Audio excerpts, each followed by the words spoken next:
Hey there thinkers, welcome back to Critical Hit. My name is Est and Gamergate 2 is well underway and every single video game is being scrutinized. This renewed wave of intense examination has led to numerous rumors and speculation swirling around various companies, including industry giant PlayStation. The latest rumor gaining traction is that PlayStation Studios is seeking a non-white transgender actor to lead a new game. The storyline of this said game is to focus on the challenges faced by this character, particularly highlighting the cultural struggles where their community does not accept women as leaders. Freaking ironic. Now, this potential move by PlayStation Studios is seen by some as a bold and progressive step, aiming to increase representation and inclusivity within the gaming world. However, it has also sparked a lot of debates and discussions across various online platforms, reflecting the ongoing tension and differing opinions within the gaming community. I have several things to show you regarding this topic, now including some key insights and reactions from different corners of the industry and the community. But before we dive into all the details, I have a quick request.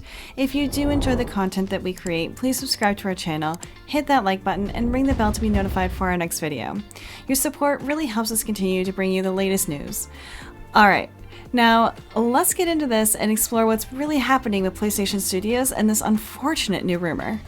Now, according to a new whisper on the digital street, Sony PlayStation Studios is cooking up a new game with a male-to-female transgender protagonist battling the misogynistic values of her culture. Sounds groundbreaking, right? Well, hold your applause. This is just a rumor, so sprinkle some salt on it. But it's not like we haven't seen PlayStation, along with other big shots in the gaming world, pulling stunts like this before. They love to parade their wokeness while somehow managing to sidestep putting actual women in the lead role. Instead, they're all about lifting up a male-to-female character because, you know, the patriarchy still needs to get its dues, even in the world of progressive gaming. This doesn't sound far-fetched at all. In fact, it sounds exactly like something PlayStation would do. After all, why push for a female leader when you can just keep the male-centric status quo under the guise of diversity? Classic PlayStation move, right? In the vast world of video games, everyone seems to have an opinion on what's worth playing. Some prefer the tranquility of farming simulators, while others thrive on the chaos of crime-ridden cities like Grand Theft Auto. Because, you know, who doesn't secretly dream of being a criminal mastermind? But hey, let's complicate things, shall we? Imagine a game where the lead character is a woman navigating a culture filled with misogyny. Sure, that could be interesting if it's done right. Emphasis on the if. Now, let's throw in a twist where she's also a male-to-female transgender individual fighting to be herself in a world that doesn't get it. Because why not overload the story with every hot-button issue? Oh, and let's not forget the skepticism that inevitably arises. Like, why bother putting a real woman in the spotlight if the game ends up just replaying the same old male-centric tropes anyways? It's like ordering a gourmet meal and getting a reheated TV dinner. So while diversity in games is great, maybe it's time to dial back on the kitchen sink approach and focus on telling a coherent, impactful story. Because honestly, a game that tries to do everything often ends up doing nothing particularly well. Well, here's the tea. Word on the street is that there's a new title in the works, and the rumor mills are turning thanks to none other than the esteemed PlayStation authority at Noiplay. Now, they're not exactly the Woodward or Bernstein of gaming leaks, but they do have quite the following on Twitter. I mean, is it all smoke and mirrors? It could be. But let's take a closer look at what PlayStation Studios has been up to lately. Enter Concord, their latest brainchild. A game that screams diversity and inclusivity louder than a megaphone at a rally. It's your classic 5v5 hero shooter, complete with characters who proudly flaunt their specific pronouns. So while we all might roll our eyes at yet another game following the same old formula, it seems PlayStation Studios is doubling down on the trend of ticking all those inclusive boxes. Whether it's groundbreaking or just another clone in the making, well, I mean, that's still up for debate. PlayStation's robust financial backing allows them to pursue a wide array of projects, often initiating creative brainstorms that may not all come into fruition.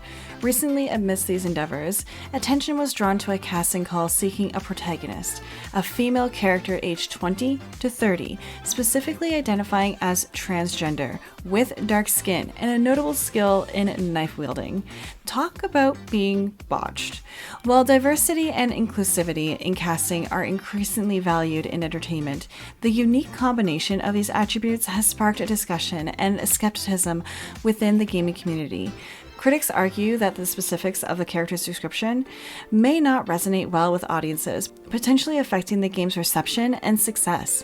This situation highlights ongoing debates about representation in gaming and the balance between diversity and audience appeal in the creative decision-making. So they're spinning a tale about how their game tackles the deep-seated issue of their culture being iffy about women in charge.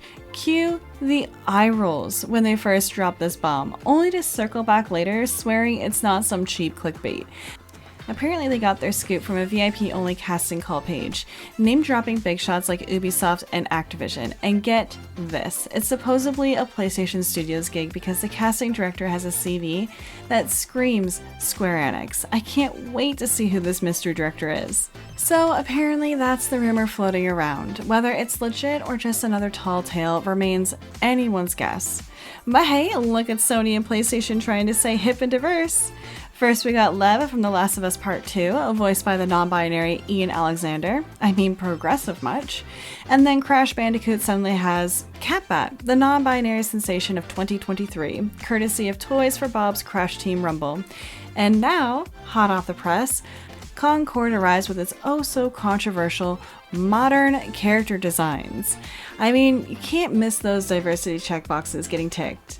I mean, looking at their recent track record over the last couple of years, it's clear that if they persist in this direction, they may face significant challenges. It's essential to consider the target audience for this game. As a woman, I personally find myself uninterested in playing a character who fits such a specific description.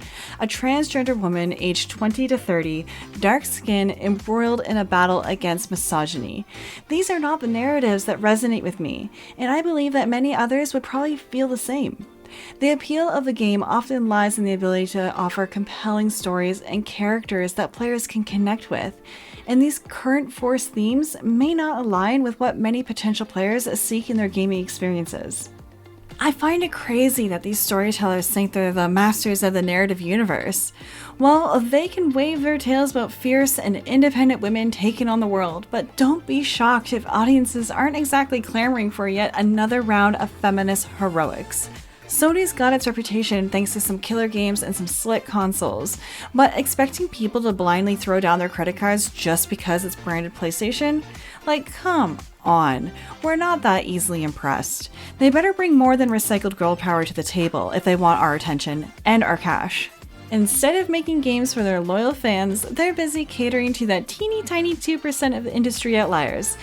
So when their latest mega million-dollar gamble flops like a pancake, we'll be over here shaking our heads. They had a chance to invest in something that people actually want to play, like Stellar Blade, where you won't find the protagonist questioning her gender or battling misogyny. Looks like Sony is still stuck in their own little world, churning out games that prioritize trendy issues like non-binary representation and pronouns over actually making good games. They clearly couldn't care less about what gamers want. But hey, that works out fine for those of us who won't waste our money on the upcoming dumpster fires. Like take Concord, for example. Set to crash and burn upon release in August. Judging by its epic fail of a trailer, 5.9 thousand likes, drowned out by the staggering 54,000 dislikes. PlayStation is in hot water. Will they own up to it or keep us hanging? Who knows? However, those are my thoughts on this. Let me know your thoughts in the comments below. And hey, before you go, subscribe to our channel, smash that like button, and ring the bell to be notified for our next video. As always, this is Est, and I'm signing off now, so I will see you in the next one. Toodles!